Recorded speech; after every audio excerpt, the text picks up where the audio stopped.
Hola mis hermanos y amigos, buenos días, bienvenidos nuevamente a nuestra edición dominical del culto de nuestra iglesia Cristo Eterno Redentor. Mi nombre es Jonathan Muñoz, miembro de la iglesia, y quiero invitarles hoy día a poder tener un momento de reflexión ahí con sus familias, con sus amigos, a poder tener un tiempo en el que nos conectemos a pesar de estar distanciados, pero nos podemos conectar como iglesia con el Señor para alabarle, para bendecir su nombre y sobre todo para poder ser edificados. La verdad es que necesitamos de las palabras del Señor, y en los tiempos en que vivimos, donde hay incertidumbre, donde hay tantas amenazas a nuestra comodidad, a nuestra vida, ¿no? Necesitamos hoy más que nunca la palabra del Señor. Y qué buena noticia que el Señor nos ha provisto estos medios para poder tener hoy día este tiempo para poder exaltar su nombre y para poder recibir su palabra. Yo sé que muchos han estado orando, han rogado al Señor que les hable, y creo que a través de las alabanzas, de la administración y de su palabra, Dios claramente nos habla. Así que me gustaría orar con ustedes, mis hermanos y amigos, y partir este tiempo y este culto dedicado al Señor como debe ser, rogando su presencia en medio nuestro.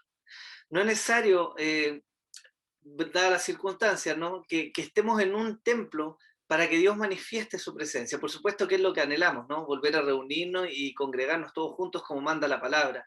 Sin embargo, mientras eso sucede, la presencia del Señor puede aún estar con nosotros en nuestros hogares. Pero es importante que para eso nuestro corazón esté determinado a buscarle y a exaltarle en este tiempo. Por eso que antes de cualquier reflexión, de cualquier alabanza y de todo lo que vamos a hacer el día de hoy, yo quiero invitarle a que pueda cerrar sus ojos, a que pueda inclinar su rostro y podamos tener un tiempo para honrar y exaltar el nombre del Señor mediante la oración. Papito, te damos gracias, Dios, por este maravilloso tiempo que tú nos das, Señor. Gracias por el favor que tú tienes con nosotros, Señor. Porque en realidad somos inmerecedores de tu gracia, de tu amor, de tu gran misericordia, Señor, y del hecho de poder estar acá hoy día. Pero nos presentamos, Señor, sabiendo que somos pecadores, Señor, necesitados de ti, y sabiendo que tenemos un gran y maravilloso Salvador, a Jesucristo nuestro Señor, misericordioso, paciente, bueno, Señor, que intercede hoy día a la diestra tuya, Dios mío. Y te damos gracias por eso. Por eso queremos exaltar tu nombre, Dios. Queremos declarar que tú eres santo, que eres maravilloso, que eres bueno, que eres misericordioso, Señor. Y el día de hoy sabemos, Señor, que tú estás pendiente de la necesidad de tu pueblo, Señor. No solo de las necesidades materiales, Señor, o de las necesidades físicas, sino, Dios mío, sobre todo de las espirituales. Y hoy día queremos depender de ti, Señor, y queremos rogar la guía de tu Espíritu, Señor, para que no sea nuestro intelecto solamente el que pueda recibir una palabra, Señor, sino que de verdad podamos ser edificados, confrontados quizás, animados, exhortados por tu palabra, pero necesitamos la ayuda de tu Espíritu Santo, Señor. Y antes de cualquier cosa, presentamos este culto delante de ti, presentamos a nuestro cónyuge, Señor, a nuestra esposa, a nuestro esposo, a nuestros hijos, Señor, delante de ti, Señor, para gloria y honra tuya. Te damos gracias por este día, papito, en el nombre de Jesús. Amén y amén. Me gustaría compartir una breve reflexión antes de pasar el tiempo de alabanza que nuestros hermanos han preparado, ¿no? Y está en Gálatas 6:7, un versículo muy conocido, que dice así: no os engañéis, Dios no puede ser burlado, pues todo lo que el hombre sembrare, eso también segará. Qué tremenda palabra que todos conocemos, ¿no? Muchas veces la ocupamos para referirnos a las consecuencias que va a tener la gente que no conoce a Dios respecto a los hechos de su vida, sobre todo cuando nos hacen algo muchas veces, ¿no? Y parece que como en son de venganza decimos, no importa, porque todo lo que el hombre siembra, eso va a cosechar. Pero la verdad es que esta palabra tiene un sentido de universalidad tremendo, porque para nosotros también se aplica. Pablo decía que si nosotros sembramos en la carne vamos a cosechar corrupción, pero si sembramos para el espíritu vamos a sembrar vida, ¿no? Y la verdad es que muchas veces no somos conscientes de que en el lugar en el que estamos es producto o es fruto de las consecuencias y de los hechos que nosotros hemos cometido tiempo atrás. Muchas veces nos hallamos quizás en un aprieto económico porque tomamos malas decisiones atrás. o sufrimos el dolor de ver a nuestros hijos en alguna condición alejados de Dios por la falta de nuestra dedicación hacia ellos. Muchas veces hemos sido negligentes con nuestros propios cuerpos y las enfermedades hoy día nos pasan la cuenta, ¿no? Y la verdad que en el ámbito espiritual te cobra mucho más sentido porque lo que nosotros hacemos o dejamos de hacer claramente tiene una consecuencia. Mal pensamos muchas veces cuando creemos que el Evangelio es alguna especie de seguro, ¿no? Que nos va a librar de las consecuencias de los hechos que hemos cometido tiempo atrás. Y la verdad es que la gracia del Señor es maravillosa y abundante para perdonarnos, pero sin embargo, muchas veces podemos vivir consecuencias de lo que hicimos tiempo atrás. Quiero comentarles esta palabra y dejarlas en su mente, porque precisamente hoy día vamos a hablar un poco de eso. Número 2, si usted ya lo leyó, se debe estar preguntando en este momento qué rayos tiene que ver, ¿cierto? Esto que nos está diciendo el hermano Jonathan con lo que dice número 2, ¿no? Pero vamos a verlo a través de la enseñanza, vamos a poder ver qué Dios nos está diciendo y cómo los hechos del pasado repercuten en el futuro. Así que, mis queridos hermanos y amigos, les dejo en este tiempo, vamos a recibir a nuestros hermanos que estuvieron preparando las alabanzas, rogamos que sean de edificación, que sean de provecho, que podamos tener un tiempo dedicado a ellas y que podamos derramarnos delante del Señor en este tiempo para luego escuchar la palabra. Así que mis hermanos, que Dios les bendiga y vamos a este tiempo de alabanza. Hola hermanos, buenos días, espero se encuentren bien en el lugar donde estén. Y bueno, para partir quiero que oremos y posteriormente leamos un extracto de la palabra para que después pasemos a lo que es la alabanza. Así que, Señor, te damos gracias por este día, te damos gracias por lo que tú has hecho. Tú has sido bueno en gran manera con todos nosotros, tu misericordia nos ha alcanzado, Señor, y hoy te queremos entregar este momento en tus manos. Gracias por proveernos de este medio para congregarnos, Señor, para mantener esta comunión y obviamente para seguir aprendiendo de tu palabra. Así que, Señor, te damos toda la honra, la gloria a ti, Señor, y que este momento sea de agrado para ti, Señor. En el nombre de Jesús, amén.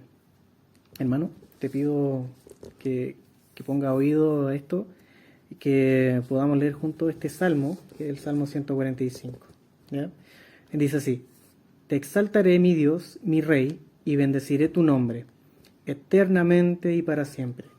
Cada día te bendeciré, y alabaré tu nombre eternamente y para siempre.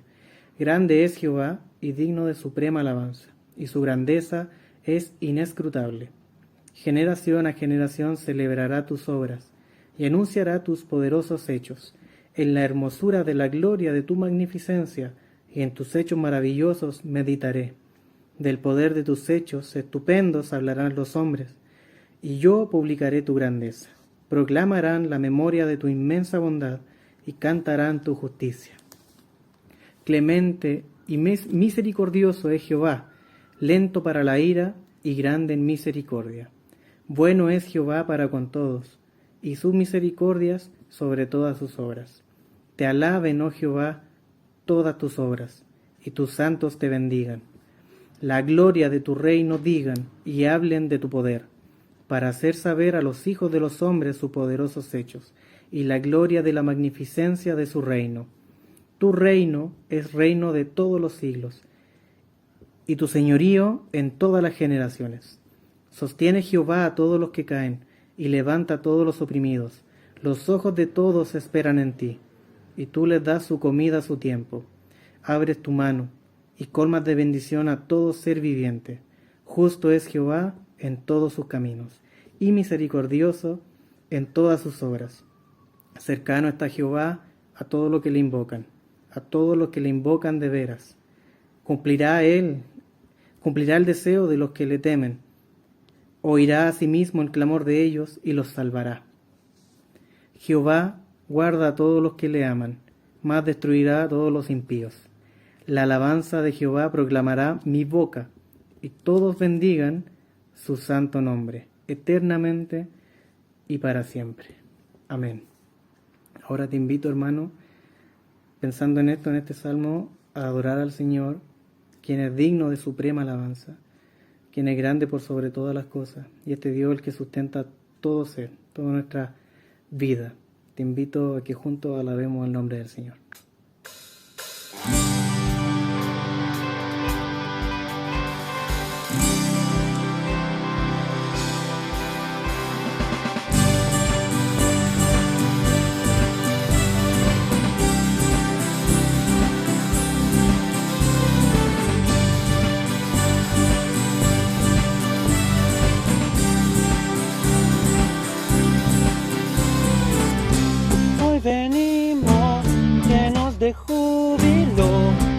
de gratitud.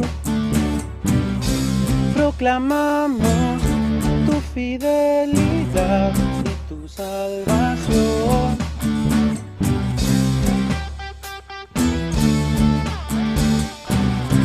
Hoy cantamos de tu gran bondad, infinito amor.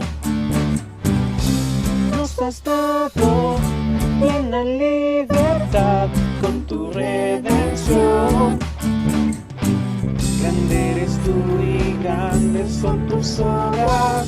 Queremos celebrar y darte las gracias. Gracias Dios por lo que has hecho y por lo que harás. Te damos gracias, gracias Dios. Te exaltamos, tú eres digno.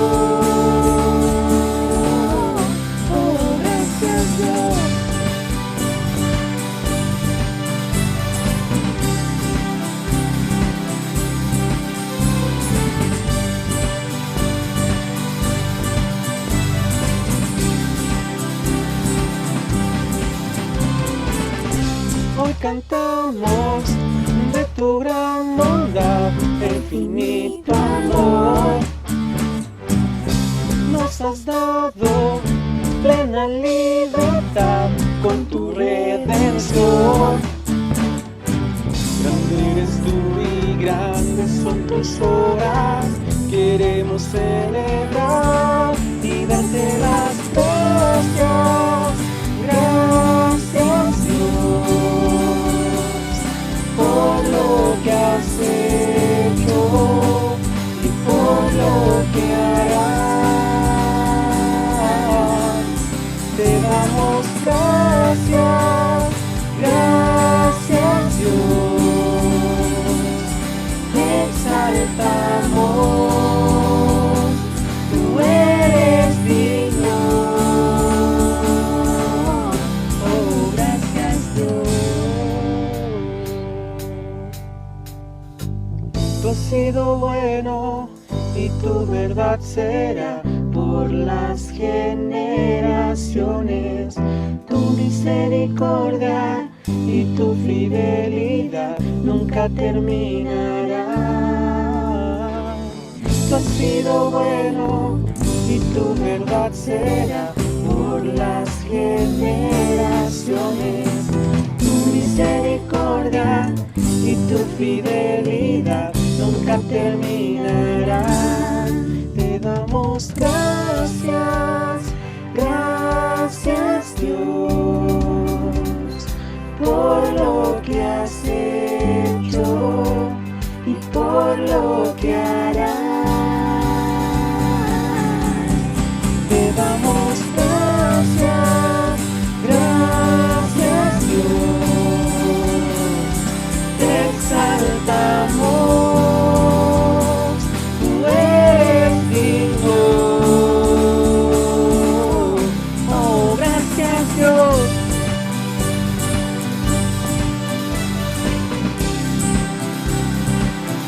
Oh, gracias.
salvar por una cruz. Tus planes grandes son, Dios poderoso, tú gobiernas la creación. Con tu palabra, Señor, te exaltaremos. Dios poderoso, de ti canta la creación. Llenas todo tu Señor, te exaltaremos por siempre y siempre, oh Dios.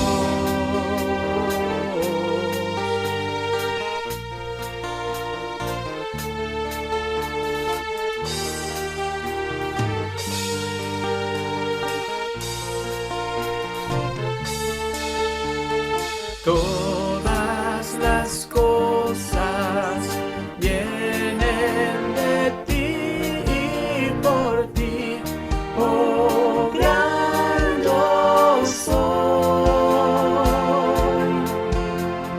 Todo es tuyo y para ti, oh Señor, oh gran yo soy. Dios poderoso, tú gobiernas la creación. Con tu palabra, Señor, te exaltaremos. Dios poderoso, de ti canta la creación. Llenas todo tu Señor, te exaltaremos por siempre y siempre, oh Dios. Te exaltaremos por siempre y siempre, oh Dios.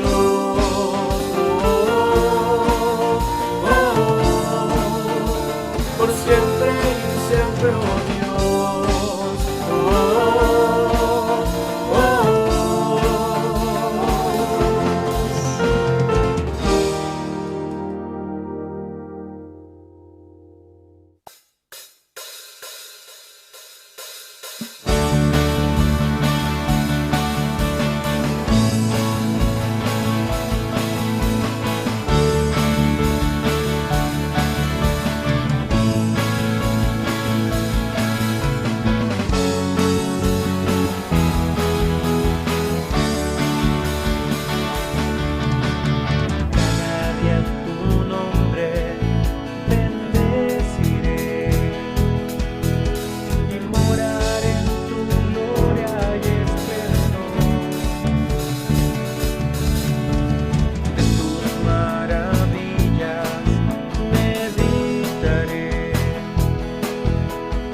De tu salvación diré, de tus bondades, porque eres más grande de lo que imagino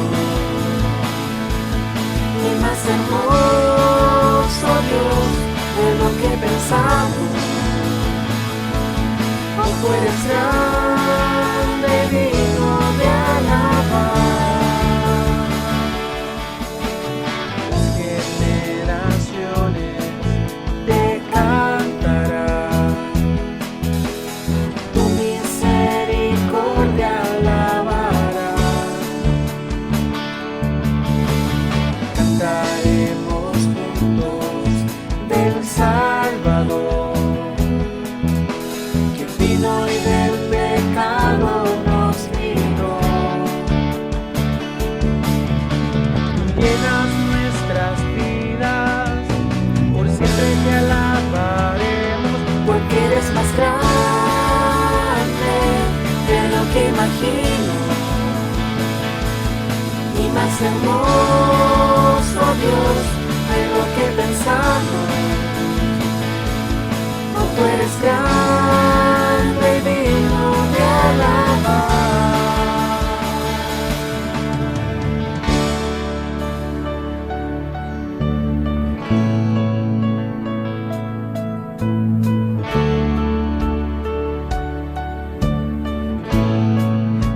grande Dios. No hay nadie como tú.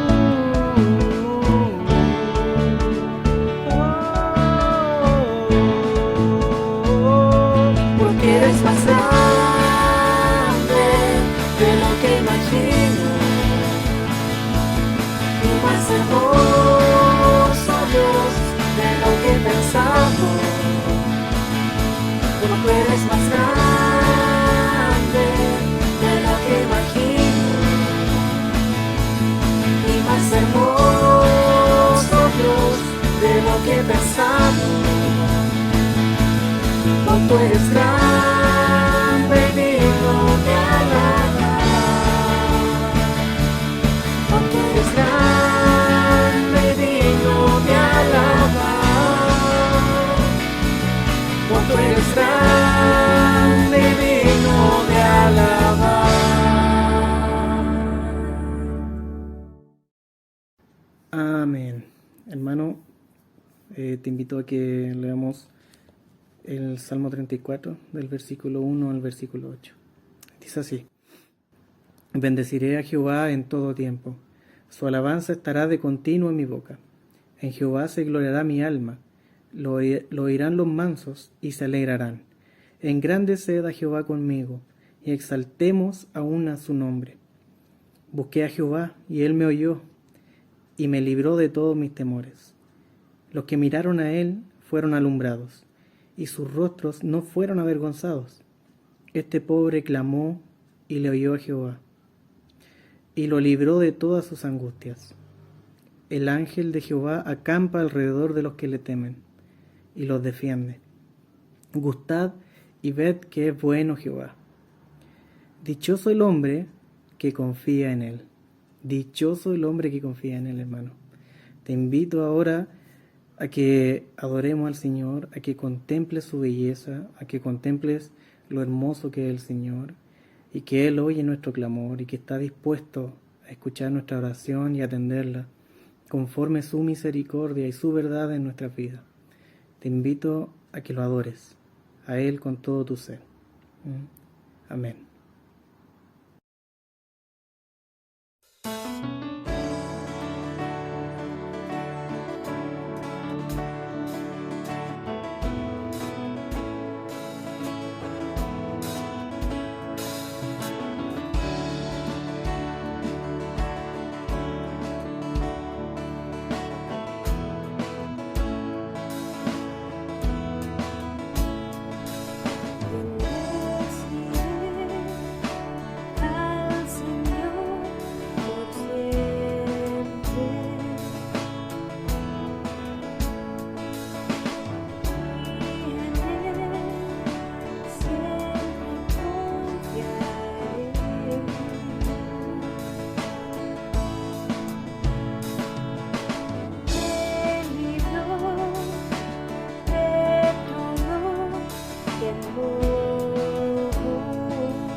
fuerte, mi ayuda en tiempos de eres mi escudo, mi fuerza, mi guía, mi libertador, mi refugio, torre fuerte, mi ayuda en tiempos de necesidad.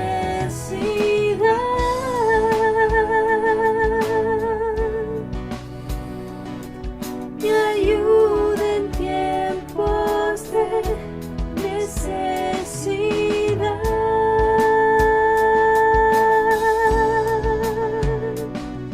Mi ayuda en tiempos de necesidad.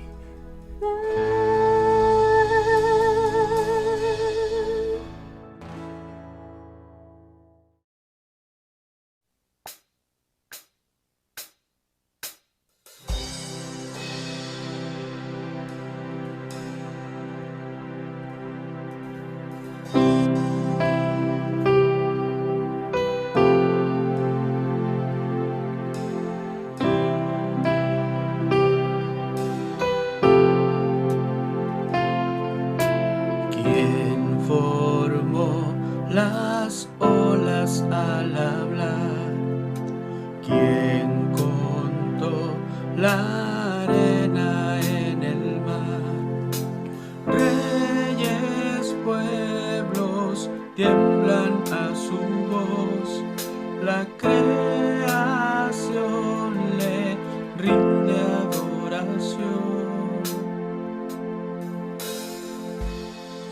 Contempla a Dios, en su trono está, venid y adorarle.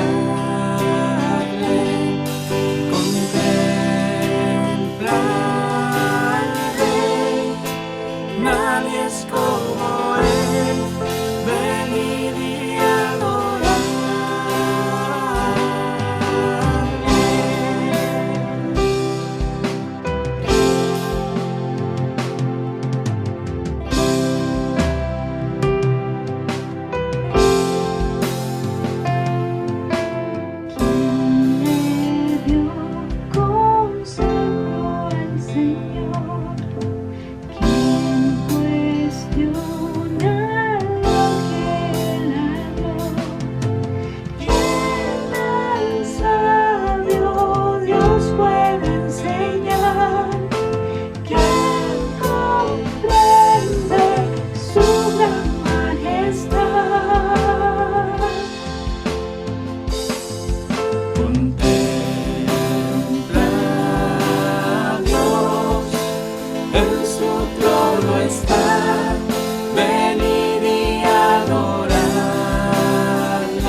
trono está.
Amén, Señor. Bendito eres tú, Señor. Tú reinarás por siempre, Señor. No hay nadie que pueda arrebatarte a aquel lugar, Señor. Y eso llena nuestros corazones, Señor, porque significa que tú, nuestro Señor, nuestro buen y santo Dios, por la eternidad, por los siglos de los siglos, Señor, estarás ahí para guardar de tu pueblo. Te damos gracias y te exaltamos, Dios. Amén y amén. Qué buen tiempo, ¿no? En la presencia del Señor.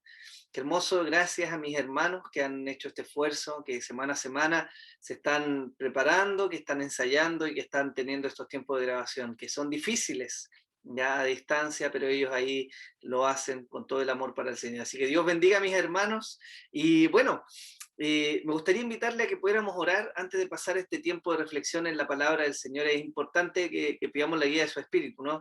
Sobre todo, queridos míos, para estudiar números. Es un libro, la verdad, complejo, no es fácil de aplicar, pero como bien enseñó el Señor Jesús, el apóstol Pablo, toda la escritura es inspirada por Dios, ¿no? Y es útil para enseñar, para redarguir, para instruir en justicia. Entonces creemos que esta palabra también claramente nos puede edificar. Así que le invito a que oremos. Señor, te damos gracias, Padre, por este tiempo y porque ahora podemos pasar a estudiar tu palabra, Señor, y queremos rogar la guía y la dirección de tu Espíritu. Señor, ayúdanos a que no sea solo un entendimiento en nuestras mentes. Abre las páginas de la Biblia, Señor, que nos puedan ser claras, que nos puedan ser aplicables, Señor. Redarguye, reprende, exhorta, consuela nuestros corazones, Señor. Ahí lo profundo, lo que solo tú y cada uno de nosotros conocemos, Señor. Ayúdanos. Ayúdanos en nuestra debilidad y ayúdanos, Señor, a poder conocerte más y a poder amarte más según lo que tu palabra muestra, Señor. Te damos gracias por este tiempo y rogamos la bendición, Señor, en cada uno de los hogares de mis hermanos, Señor. Permítame a mí ser un instrumento fiel, Señor, y poder predicar su palabra, Señor, sin dobleces, sin malas interpretaciones, Señor, y para la gloria y la honra tuya, Señor, y la edificación de mis hermanos y de mi propia vida, Señor. Te damos gracias en el nombre de Jesús. Amén y amén. Bien, hermanos, estamos, como ustedes saben, estudiando el libro de Números. Ya tuvimos una primera introducción y estuvimos revisando parte del capítulo 1. Y hoy día vamos a entrar a otra sección que continúa un poco el capítulo 1, pero que se centra un poco más en esos relatos que nosotros solemos ver bien como tediosos, ¿no? Estos relatos de números que se repiten, cosas con distintas personas, pero se repiten, se repiten.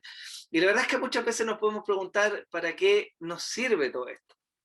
Y la verdad es que el libro de Números, en la sección que vamos a leer hoy día, que es del capítulo 1, versículo 47, al capítulo 2, versículo 34, cumple una función muy importante porque nos va a hablar el Señor del orden del campamento, cómo Dios estableció el orden para cada una de las 12 tribus alrededor del campamento y la importancia que esto tenía en el viaje que ellos estaban emprendiendo, ¿no? Habían salido de Egipto, ya se estaban preparando para llegar a la tierra prometida, pero en medio ya les había sido dada la ley y comenzaban este peregrinaje, ¿cierto? Habían ocurrido hartos eventos que vamos a revisar hoy día de manera rápida un poco, pero que nos van a poner en contexto. Y bueno, ¿por qué nos es necesario leer esto?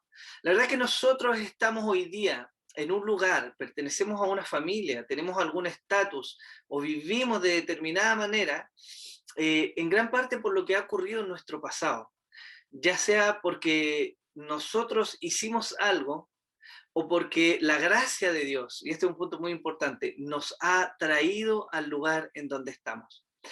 ¿Por qué es importante tener esto en mente?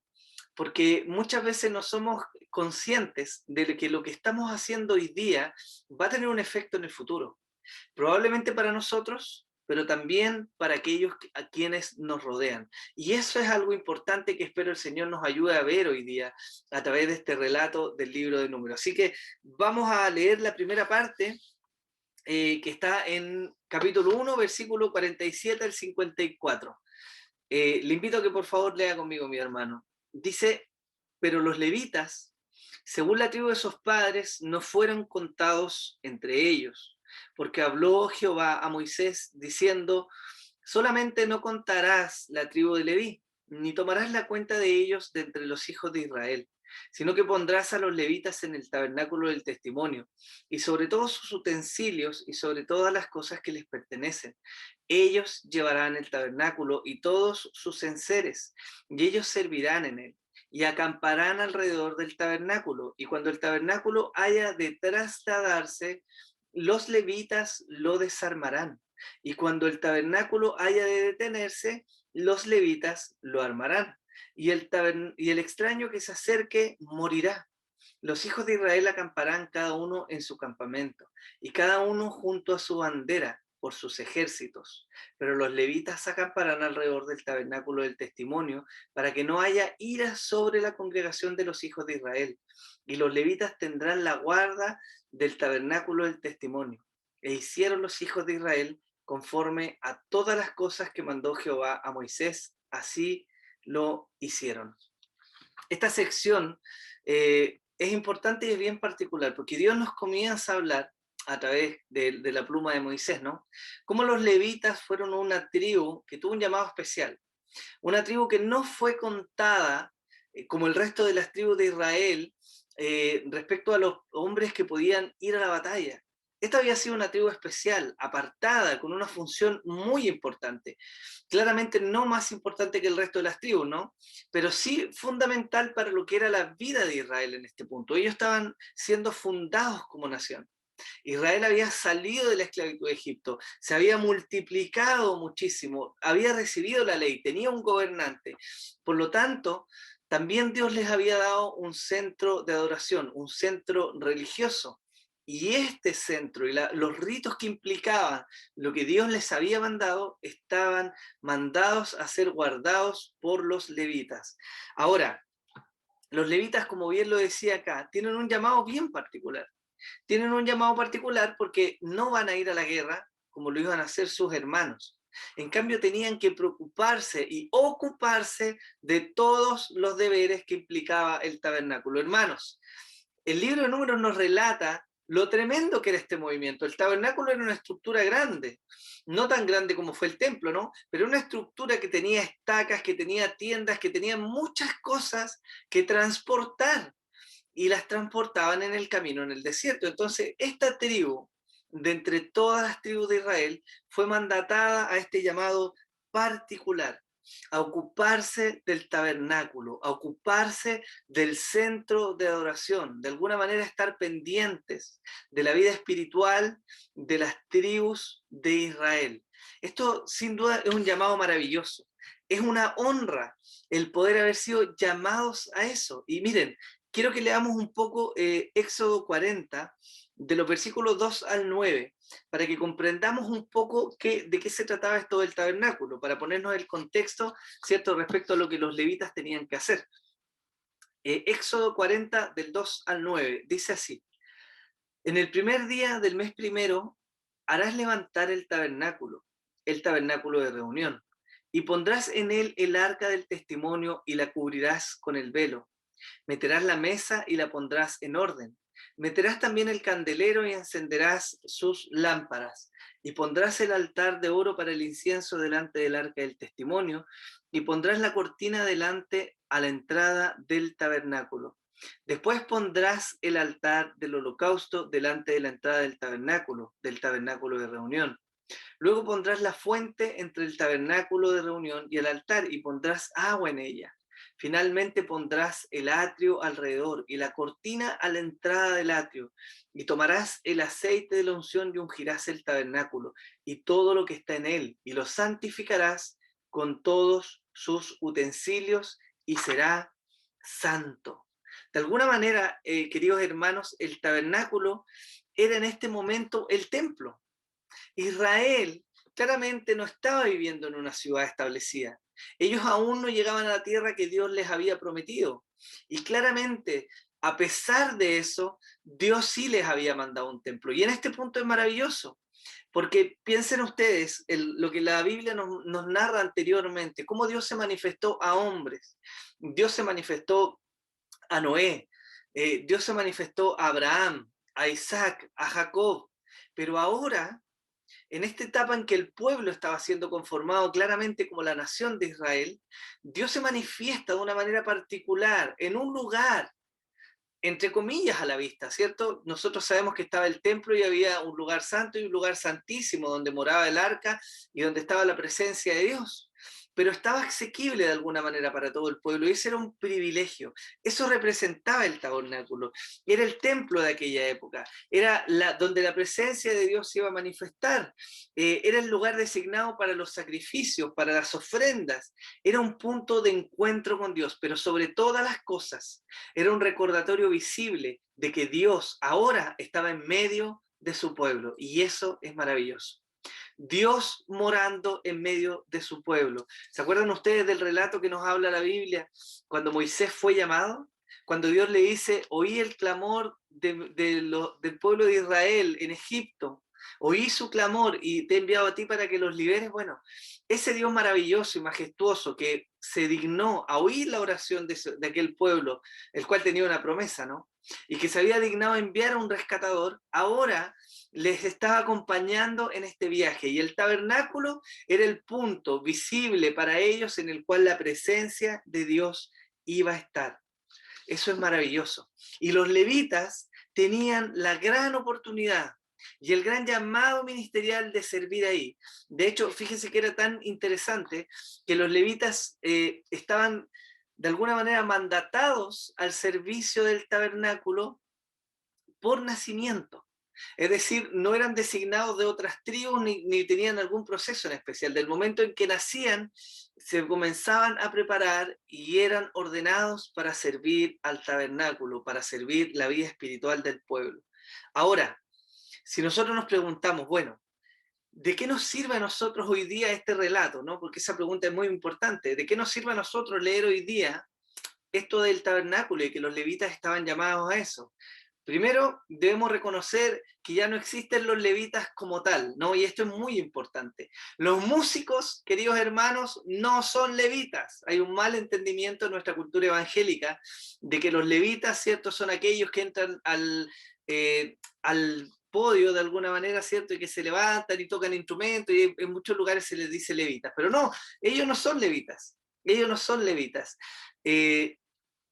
Algunos piensan que son los sacerdotes de hoy día los levitas de aquel entonces, y hacen esta especie de símil, ¿no? O de que algún ministerio en específico es llamado como los levitas, pero la verdad que no. Los levitas fueron una tribu que tuvo una función particular que vamos a ir viendo, ¿no? A través del libro de Números, cómo se desarrolla su ministerio y cómo después ellos siguieron perpetuando el trabajo que era en el templo, ¿no? Para la vida religiosa de Israel. Pero hoy día debemos reconocer primero que no tenemos levitas, ¿ya?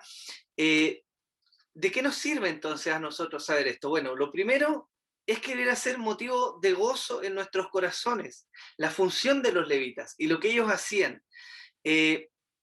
Porque el versículo 53 nos lo dice así: los levitas acamparán alrededor del tabernáculo del testimonio, para que no haya ira sobre la congregación de los hijos de Israel.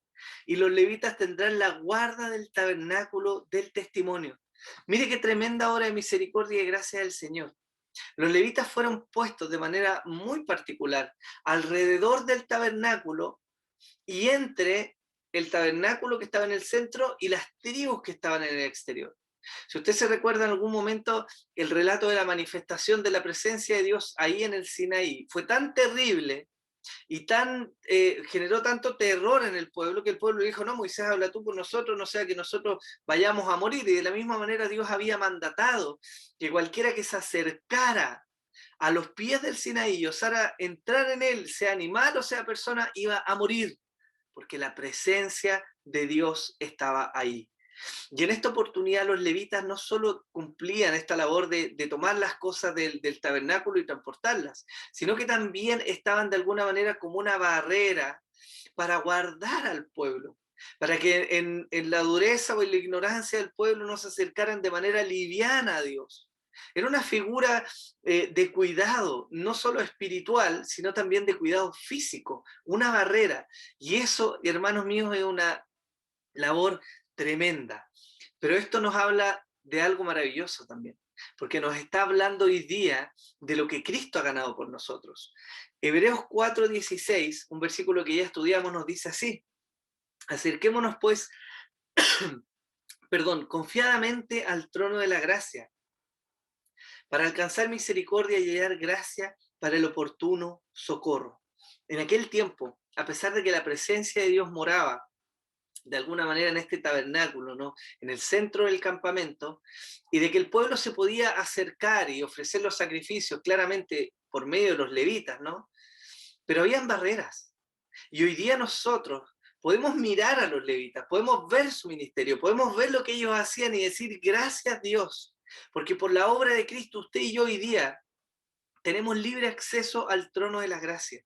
Ya no es necesario un levita, ya no es necesario un sacerdote en específico que tome un sacrificio nuestro, que lo pueda presentar a Dios, que pueda hacer todo este rito, que era de alguna manera tedioso, ¿no? Que era una figura tremenda, ver la sangre desparramada por ahí, los restos de los animales y todo lo que eso implicaba. Hoy día, por los méritos de Cristo, usted y yo podemos entrar libremente al trono de la gracia, y eso es un regalo maravilloso.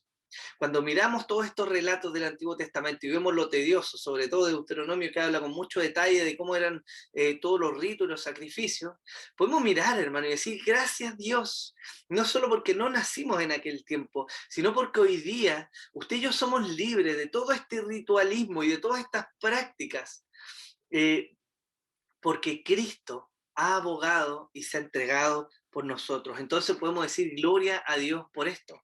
Ese es un primer punto por el cual es interesante leer esto, ¿no? Lo segundo es que debiese ayudarnos a valorar el llamamiento de aquellos que sirven a Dios de manera más a tiempo completo, por así decirlo, porque no es fácil. Imagínense lo que era para los levitas estar al cuidado de un pueblo tan numeroso como lo era Israel en el desierto, no guardando, como les decía, solamente por su vida espiritual, sino también guardando por su vida física, para que en su indiscreción ellos no llegaran y entraran delante del Señor o al tabernáculo y fueran muertos. Ese mismo Dios que se manifestó en el Sinaí, que puso guardas al tabernáculo, a los levitas, también servicio, ¿no? Es el mismo Dios que en el Nuevo Testamento vemos que asesinó a estos hombres, Ananías y Zafira, ¿no? Cuando tentaron al Espíritu Santo. Es el mismo Dios. Por lo tanto, es una labor tremenda la que ellos llevaban a cabo. Y de alguna manera, contextualizándolo en nuestros tiempos, nos debiera llevar a valorar a los ministros que Dios nos ha dado. Yo hice una pregunta, miren, ¿se imaginan cargar con el peso del cuidado espiritual de un pueblo rebelde y contumaz? Cuando vemos la historia de Israel en el desierto, lo vimos cuando estudiamos Hebreos hace poco, esta generación que estaba partiendo es una generación rebelde, una generación porfiada, una generación que constantemente se quejaba y reclamaba a Dios. Y había un pueblo que estaba a cargo del cuidado espiritual de ellos. ¿Se imagina lo difícil que es?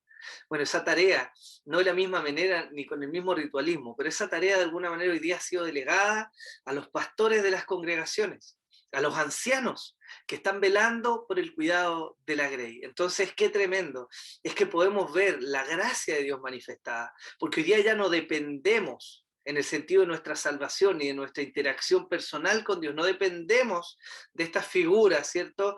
Pero sí dependemos del cuidado espiritual que ellos nos brindan. Seguramente usted y yo estamos en más de alguna ocasión en la mente de nuestro pastor, y no, espero que no solamente por las rabias que le hacemos pasar, ¿no? Ni por lo porfiado que somos, sino por el cuidado que él debe tener, porque nuestro pastor ha de presentar cuentas delante de Dios por el cuidado espiritual de cada uno de los otros. Entonces, al mirar esto, al mirar esta figura y el ministerio de los levitas, también podemos tener cuidado y podemos valorar el trabajo que ellos han hecho y que ellos hacen hasta el día de hoy. Así que claramente apoyados los méritos de Cristo, pero tremenda labor.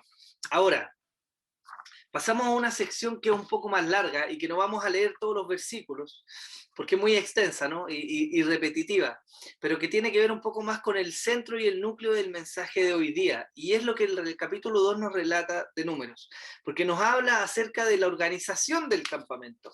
Y como les decía, suele ser una de las partes que nosotros decimos, bueno, ¿para qué rayos nos sirve ver tanto número y tanta forma? O sea, qué tedioso, ¿qué tiene de práctico eso? Pero quiero resumir de alguna manera. Como no vamos a leer todos los versículos, quiero resumir un poco lo que el capítulo 2 de Números nos está diciendo.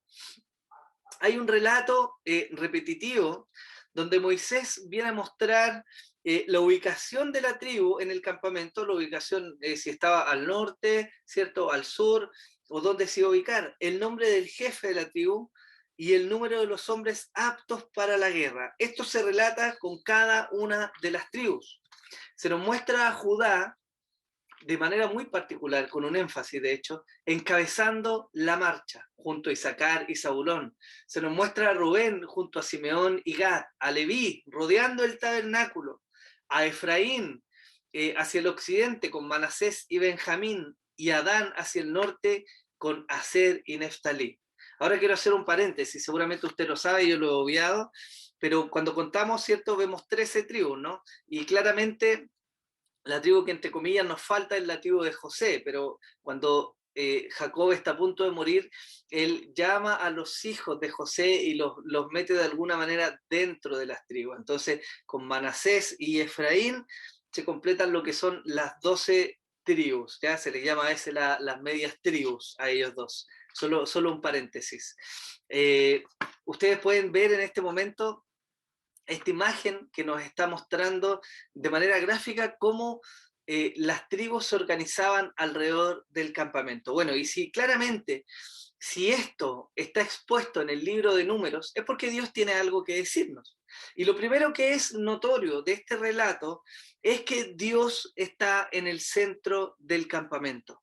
Los primeros 2 versículos nos dicen así: habló Jehová a Moisés y a Aarón diciendo: los hijos de Israel acamparán cada uno junto a su bandera bajo las enseñas de las casas de sus padres. Alrededor del tabernáculo de reunión acamparán. Había una diferencia tremenda entre Israel y todos los pueblos de la tierra. Y es que Israel fue llamado a vivir, a adorar y a santificarse para el único Dios verdadero. El sello de la identidad de Israel debía ser la manifestación de un pueblo santo, como él mismo declaró en Éxodo 19:6, y vosotros me seréis un reino de sacerdotes y gente santa. Estas son las palabras que dirás a los hijos de Israel. Ahora, ¿qué tiene que ver el orden del campamento con esto? Bueno, la presencia de Dios, la santidad de Dios moraba en el tabernáculo. Dios estaba presente en medio del campamento. Dios venía a ser el centro de la vida religiosa. Esto no es menor, lo he dicho creo un par de veces ya. Pero Israel estaba en un momento crucial. Ellos habían salido de la esclavitud. Dios ahora estaba siendo su gobernante. Claramente los gobernaba también por mano de Moisés, ¿no? y de Aarón. Pero Dios es el que estaba gobernando su pueblo. Dios les había entregado una ley. Ellos ya tenían una identidad ahora como israelitas, los hijos de Israel, las 12 tribus, los sacados de Egipto, esa generación, y ya estaban conformados como nación. Si hay algo que les faltaba, entre comillas, podríamos decir que era la tierra a la cual pertenece una nación, ¿no? Pero esa tierra estaba pronto a llegar a ser conquistada por ellos. ¿Qué era importante? ¿Qué era crucial? La vida religiosa de este pueblo. Y la vida religiosa tenía como centro el tabernáculo. Por eso es tan importante esta figura. De alguna manera se está mostrando el énfasis de Dios mismo al llamar a este pueblo, en que no iba a ser un pueblo como todos los demás pueblos. Iba a ser un pueblo claramente con una identidad religiosa, la identidad religiosa del pueblo del Dios Santo. Pero qué tremendo es que el relato nos muestra que este Dios decidió morar en medio de su pueblo. No eran como los demás pueblos que tenían dioses paganos que se levantaban y levantaban altares o templos en cualquier lado y hacían sus sacrificios a dioses falsos. No, este Dios había dado el paso y había venido a morar en medio de ellos en el campamento, y eso es maravilloso. Ahora, hay algo que estuvo a punto de no ser así. Y es que la presencia de Dios estuvo a punto de no estar en el tabernáculo.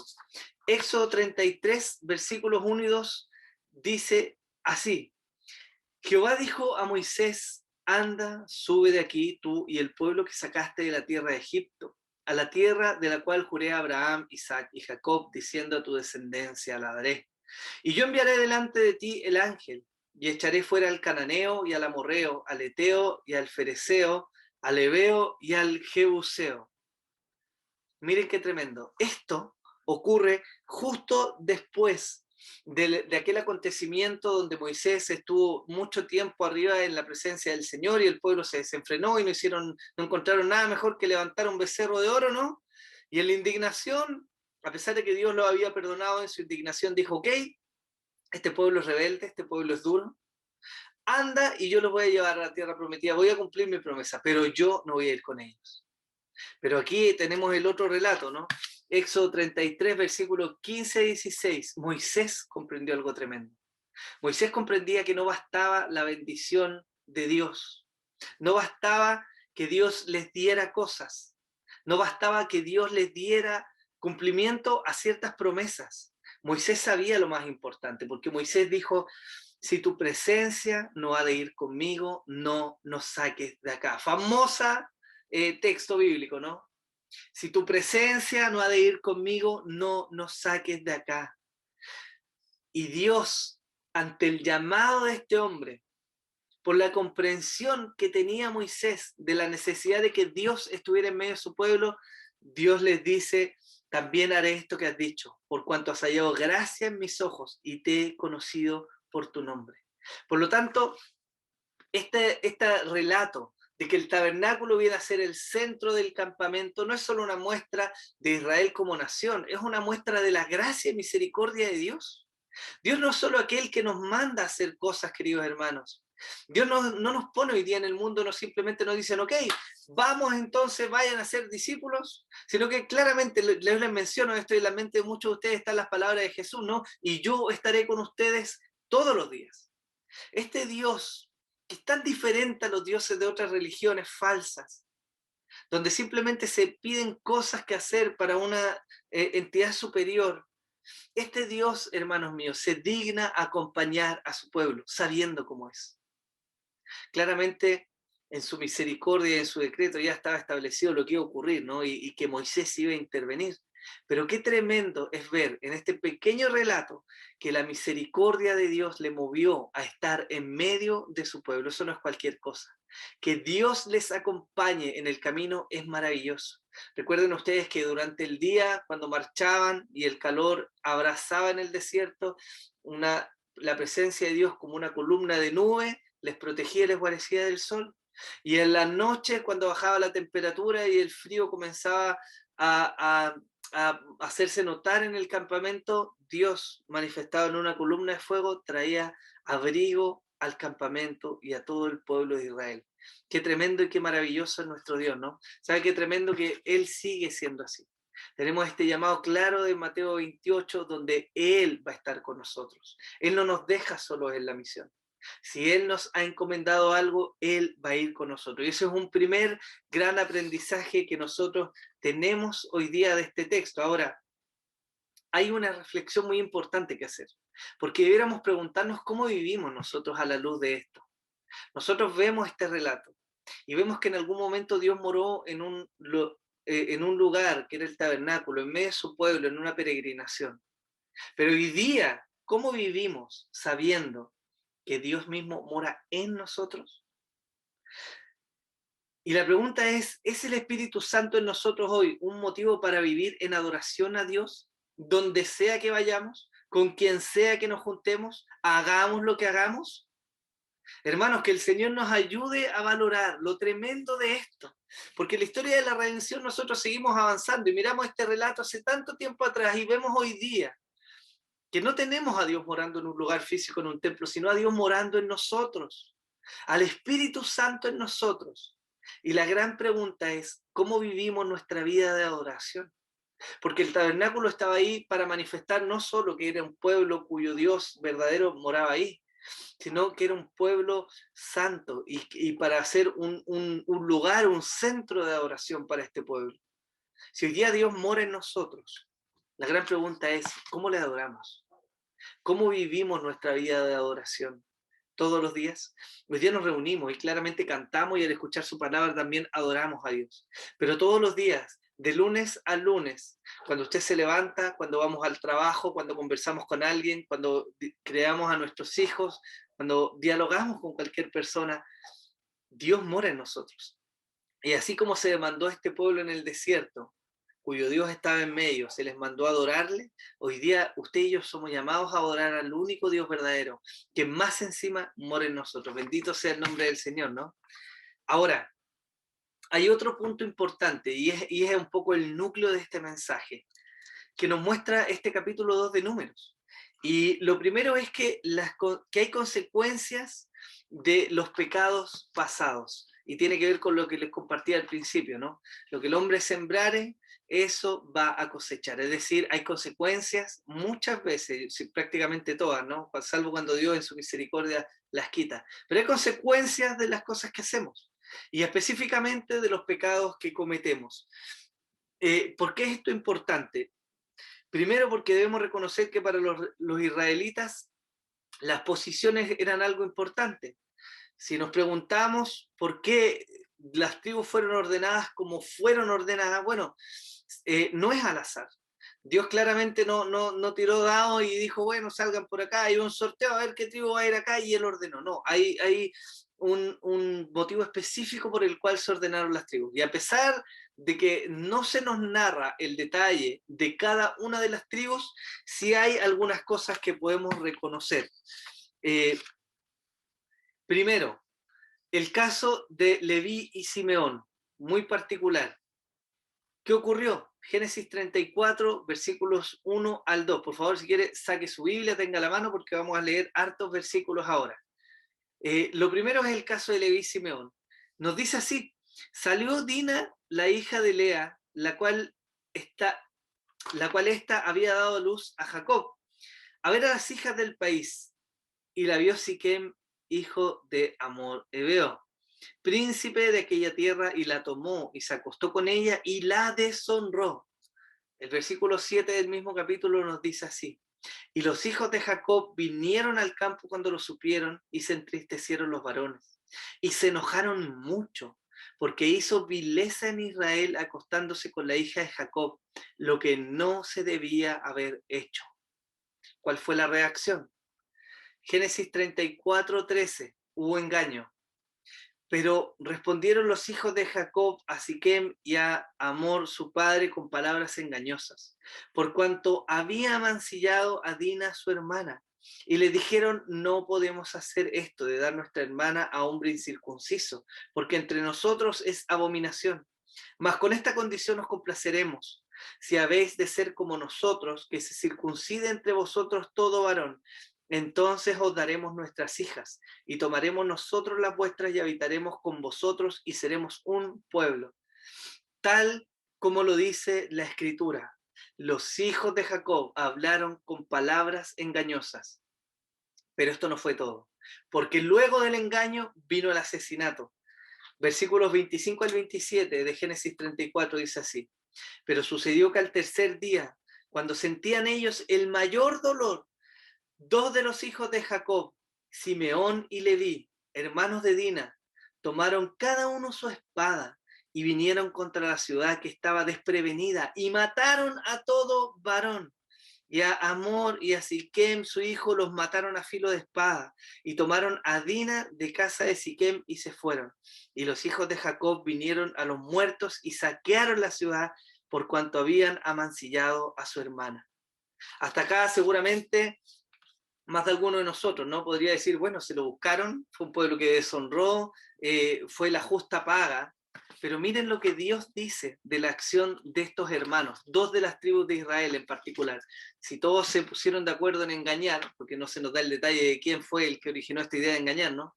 Pero sí se nos hace el énfasis de la violencia de dos de ellos, que fueron Simeón, y Leví. Y Génesis 49, versículos 5 al 7 nos relata la bendición entre comillas, de Jacob en su lecho de muerte a cada una de las tribus, a cada uno de sus hijos. Y mire las palabras que dejó para ellos. Génesis 49, 5 al 7. Simeón y Leví son hermanos, armas de iniquidad sus armas. En su consejo no entre mi alma, ni mi espíritu se junte en su compañía, porque en su furor mataron hombres, y en su temeridad desjarretaron toros. Maldito su furor, que fue fiero, y su ira, que fue dura. Yo los apartaré en Jacob, y los esparciré en Israel. Qué palabras más terribles. Esta no fue una bendición.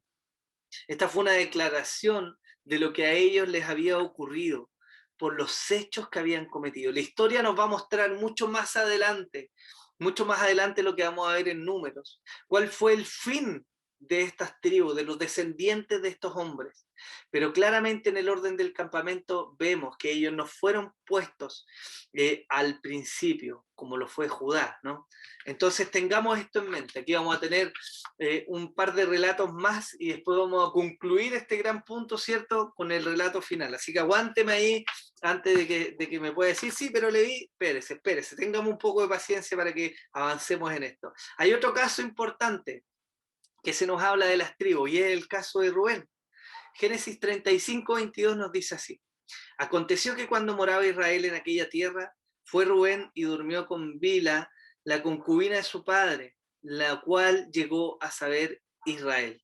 Y aquí hay un punto importante. El primogénito de Jacob, el heredero de la bendición especial. Nosotros sabemos en la cultura de los israelitas en aquel tiempo, el primogénito era muy especial.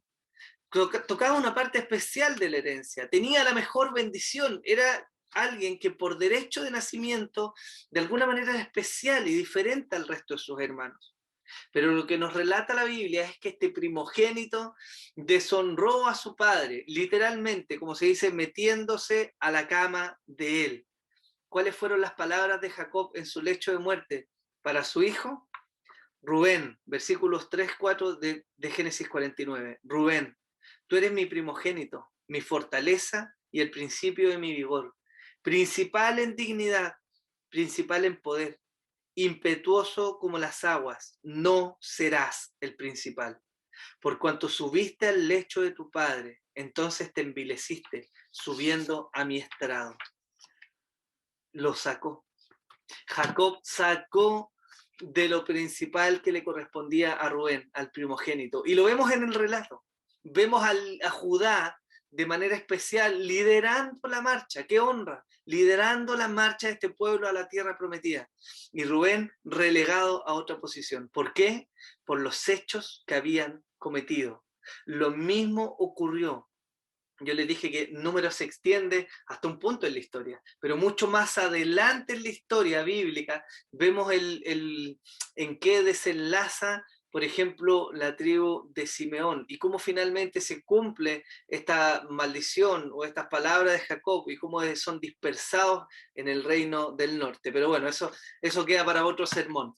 Otro caso, el caso de Judá. Génesis 38, del 1 al 7, dice así: aconteció en aquel tiempo que Judá se apartó de sus hermanos y se fue a un varón adulamita que se llamaba Ira, y vio allí Judá la hija de un hombre cananeo, el cual se llamaba Súa, y la tomó y se llegó a ella. Y ella concibió y dio a luz un hijo y llamó su nombre Er. Concibió otra vez y dio a luz un hijo y llamó su nombre Onán. Y volvió a concebir y dio a luz un hijo y llamó su nombre Sela, y estaba en Kesib cuando lo dio a luz. Después Judá tomó mujer para su primogénito Er, la cual se llamaba Tamar. Y Er, el primogénito de Judá, fue malo ante los ojos de Jehová, y mire qué cruel relato, y Jehová le quitó la vida. Entonces, miren qué tremendo, porque este pequeño relato que nosotros vemos nos habla de las consecuencias que tienen las acciones de alguien, porque todo lo que el hombre sembrare, eso cosechará. Esto debería hacernos temer de alguna manera, ¿no? De que lo que estamos haciendo hoy día va a tener consecuencias el día de mañana. Primero, Judá pecó derechamente contra el Señor, porque se les había mandado a no juntarse con mujeres extranjeras, y lo hizo. Segundo, lo podemos inferir, yo creo que con claridad, que no guió a sus hijos en el camino del Señor. Es algo que podemos inferir. La Biblia no nos entrega todos los detalles, ¿cierto? Pero yo creo que es una inferencia relativamente lógica de lo que ocurrió, porque sus hijos también se apartaron del Señor, y a tal punto hicieron lo malo que Jehová los mató. Ahora, como si eso no fuera suficiente, la historia de Judá continúa, porque al morir su primogénito, el segundo hijo tenía que casarse con Tamar y darle hijos, lo cual no hizo. Y también murió por mano del Señor. y la historia se vuelve a repetir, hasta que el pequeño queda, ¿cierto? Y Judá, para no perder a su hijo, o por temor de que su hijo también muera, como de alguna manera, como misticismo, pensando, bueno, qué rayos, se casan con Tamar y mueren uno tras otro, ¿cierto? Él le dice, no, no, no, espérate, que este pequeño deja que crezca y te lo voy a entregar. La historia nos relata que, bueno, efectivamente el pequeño creció, Judá no lo entregó a Tamar, y esto tiene consecuencias porque a lo propio perjudicó a Tamar. ¿En qué? En que en esa época las mujeres que no tenían hijos y que enviudaban quedaban desvalidas, desprevenidas. Por lo tanto, era un deber de Judá entregar a su hijo para el mantenimiento y el cuidado de esta mujer, Tamar, pero no lo hizo. Por lo tanto, ella fue deshonrada y vivió tiempos difíciles por la negligencia en el cumplimiento de su promesa y de su deber de Judá. ¿Qué avanza en la historia? Bueno, al final Tamar se disfraza de prostituta, ¿no? Tiene un encuentro con Judá y ella queda embarazada de él. Y sucede que cuando le avisan a Judá que Tamar estaba embarazada, él muy fresco la manda a llamar y dice casi, bueno, ok, aquí va a correr sangre porque no tenías que hacer eso, ¿no? Y ahí es cuando ella lo confronta y ocurre algo. Ocurre algo que no lo vamos a ver todavía. Vamos a hacer un pequeño paréntesis en la historia para entrar al último punto de nuestro sermón. Y es algo que también nos está mostrando el orden del campamento. Y es que hay historias de redención. Este texto, que pareciera tan poco entretenido, tan fome en su relato, ¿no? Tiene dos historias de redención que son maravillosas. La primera es la historia de la redención de Judá, porque Judá había cometido esta vileza, había pecado tremendamente contra Dios, y algo que fue por años, no fue en un solo punto. Se había apartado de sus hermanos, se había alejado de los mandamientos del Señor. Podemos inferir con claridad que no había guiado a sus hijos y más encima había defraudado a Tamar y había claramente cometido un pecado, se había acostado con ella, había fornicado, ¿no? Con una prostituta. Entonces, ¿qué es lo que vemos? Que cuando ella lo confronta, él se arrepiente. Versículo 26 de Génesis 38. Entonces Judá los reconoció, unos objetos que él le había dado a la prostituta a Tamar, perdón, cuando se había llegado a ella. Y dijo, más justa es ella que yo, por cuanto no la he dado a Selá mi hijo. Y nunca más la conoció. ¿Qué fue lo que ocurrió? Lo que vemos acá, queridos míos, es la gracia de Dios. Es que Judá, al momento de ser confrontado, tuvo la capacidad, yo creo que dada por Dios, ¿no? De poder reconocer su pecado y de poder humillarse. Y ese arrepentimiento genuino también trae cambios. En esta historia maravillosa, nosotros vemos que todo lo que el hombre siembra, eso va a cosechar. Pero, hay un gran pero. Hay el gran pero de Dios, de que cuando hay arrepentimiento hay posibilidad de cambio. La historia no se cierra para Judá en el punto en que él fue un hombre que defraudó a su nuera, ¿no? No se cierra en el punto en que se alejó de Dios. Al contrario, vemos a los hijos de Judá liderando la marcha del campamento. ¡Qué honra más grande! Ser la punta de lanza, los primeros en avanzar, los primeros en moverse, en llegar a la tierra prometida. Y si nos extendemos más adelante en el relato bíblico, nos damos cuenta que de los hijos de Judá salió el rey David. Y mucho más adelante en la historia vino el Mesías. Bendita gracia del Señor, que fue capaz de levantar a un hombre pecador. Y eso es parte de lo que nos muestra el relato de hoy día, hermanos. Hay redención en el Señor. La otra historia de redención también es tremenda y es maravillosa y tiene que ver con Leví. Algunos se estaban preguntando, bueno, pero Simón y Leví, pero los levitas ¿cómo? Quedaron a la guarda del templo, ¿no? Pero mire esto, hay algo que ellos hicieron antes de este relato en el cual estamos y que provocó un cambio en su historia. Si bien su padre, Leví, había sembrado sangre, ira y violencia, en sus hijos hubo algo diferente. Versículos 25 al 28 de Éxodo 32. Dice así: y viendo Moisés que el pueblo estaba desenfrenado porque Aarón lo había permitido, para vergüenza entre sus enemigos. Se puso Moisés a la puerta del campamento y dijo: ¿quién está por Jehová? Júntese conmigo. Y se juntaron con él todos los hijos de Leví. Mire qué tremendo. Se juntaron con él los hijos de Leví, y él les dijo: así ha dicho Jehová, el Dios de Israel: poned cada uno su espada sobre su muslo, pasad y volved de puerta a puerta por el campamento, y matad cada uno a su hermano y a su amigo y a su pariente. Y los hijos de Leví lo hicieron conforme al dicho de Moisés, y cayeron del pueblo aquel día como 3,000 hombres. ¡Qué tremendo!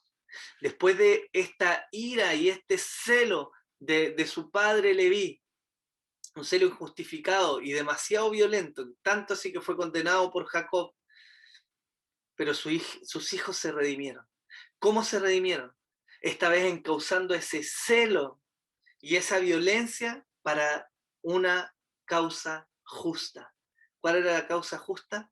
El castigo de los idólatras que se habían levantado tan solo apenas al salir de la esclavitud en Egipto. Porque es una historia de redención. Porque esto claramente fue considerado por Dios. Por eso los levitas fueron después una tribu especial. Y fueron la tribu que se dedicó a guardar la presencia de Dios, a guardar el tabernáculo. Qué maravilloso es Dios, hermano, en esta historia, porque nos muestra cómo es capaz de encauzar la actitud y las características tan personales de cada uno de nosotros para una obra justa. Todo ese celo, esa ira y esa violencia que había tenido Leví ahora fue encauzada. ¿Para qué? Para celar la presencia de Dios, para ser rigurosos, para estar a la brecha, para estar por el pueblo, a favor del pueblo delante de Dios. Qué tremendo, esa es una historia de redención. Y eso es parte de lo que el libro de Números nos está diciendo. A veces no lo vemos, ¿no? Simplemente vemos el relato y decimos, bueno, qué fome, qué aburrido, pero hay historias detrás, hermano. Y cada parte del relato nos está hablando del plan maravilloso de Dios. Ahora, yo creo que cerremos con esto. Porque este relato no es solamente para que conozcamos historias, ¿cierto? Y podamos ver lo que ocurrió y por qué algunas posiciones se cambiaron, hay otras de las cuales no tenemos más antecedentes, ¿no? Pero bueno, por lo menos usted ya sabe que pudo haber guiado a los levitas, haber sido considerados por Dios para estar ahí a la guarda del tabernáculo. Pero ¿qué hay de nosotros? Bueno, esto es lo maravilloso, que este relato nos habla a nosotros hoy día de la capacidad de Dios para redimirnos. Dios es capaz de redimirnos. Dios es capaz de cambiar los corazones. Dios es capaz de cambiar a esos hombres violentos, aquellos que son iracundos, que patean la perra por todo, como se dice vulgarmente, ¿no?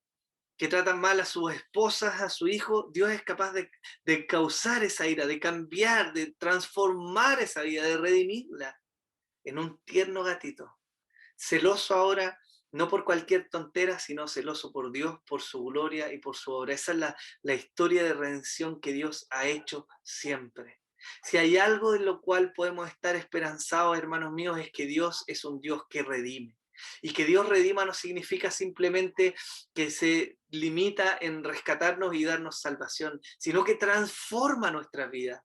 Él es capaz de cambiarnos, de llenar nuestros corazones de amor, de quitar el pecado y todo lo que nos rodea y nos vuelve seres tan despreciables, tan miserables en tantas oportunidades, en hombres de bien, en hombres y mujeres que honren y exalten al Señor. La historia de David es un ejemplo de redención. Él claramente tenía una relación con Dios, pero fue un hombre que cometió pecados terribles, pero ahí estuvo, arrepentido. Judá se arrepintió y Dios lo levantó.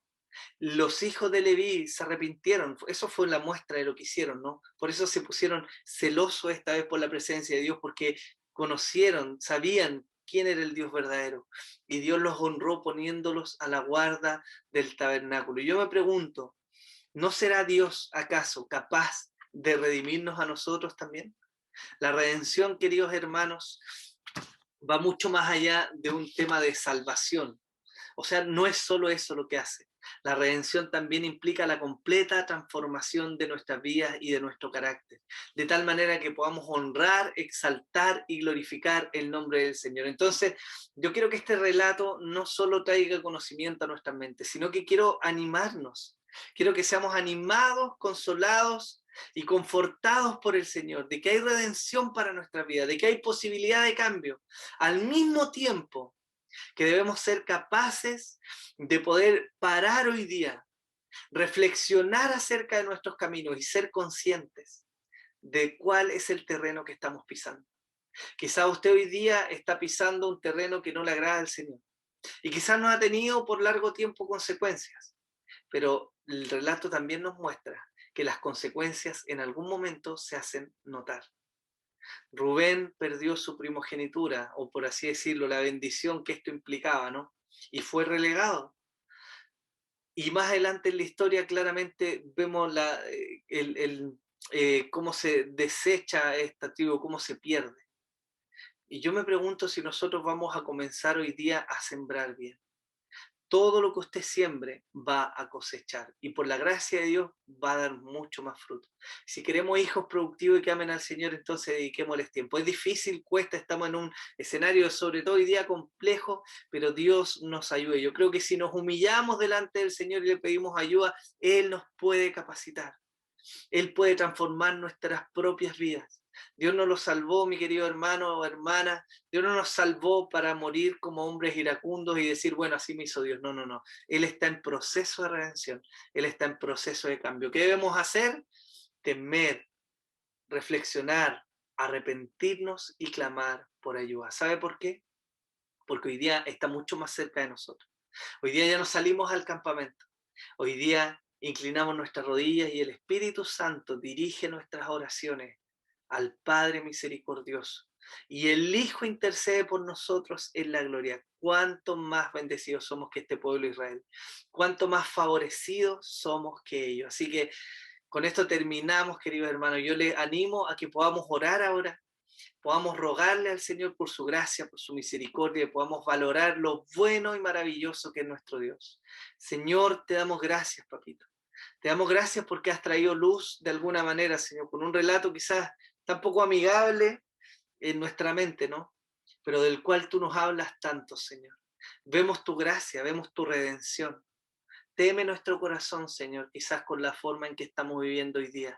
Pero sabemos que tú eres Dios maravilloso, lleno de gracia, misericordioso, paciente, fiel, tremendo, tan tremendo que hoy día nos hablas y nos hablaste la semana pasada y nos vas a seguir hablando cada vez que escuchemos tu palabra y cada vez que abramos nuestra Biblia y cada vez que nos inclinemos en oración, tú vas a estar ahí, fiel, paciente, misericordioso. Ayúdanos a ver, Señor. Danos la capacidad de Judá a arrepentirnos. Danos el celo de los levitas, Señor, de poder honrar y exaltar tu nombre y tu santidad como corresponde. Ayúdanos a temer, Señor, y que nuestras vidas puedan ser dirigidas para tu gloria. Te damos gracias por este tiempo, en el nombre de Jesús. Amén y amén. Queridos hermanos y amigos, yo les invito entonces a que puedan seguir reflexionando en la palabra del Señor. Si tienen alguna duda, tenemos nuestro medio de contacto, está el fanpage Cristo Eterno Redentor en Facebook, ahí nos puede escribir. Están todos los sermones que hemos tenido en todo este tiempo de pandemia, más atrás están grabados, así que si quiere escucharlo de nuevo, por favor, compártalo, riegue la palabra del Señor, reflexione en ella y que Dios nos ayude, ¿cierto? Que Dios nos ayude a vivir como Él demanda. Dios le bendiga y nos vemos en otra oportunidad en tu iglesia Cristo Eterno Redentor.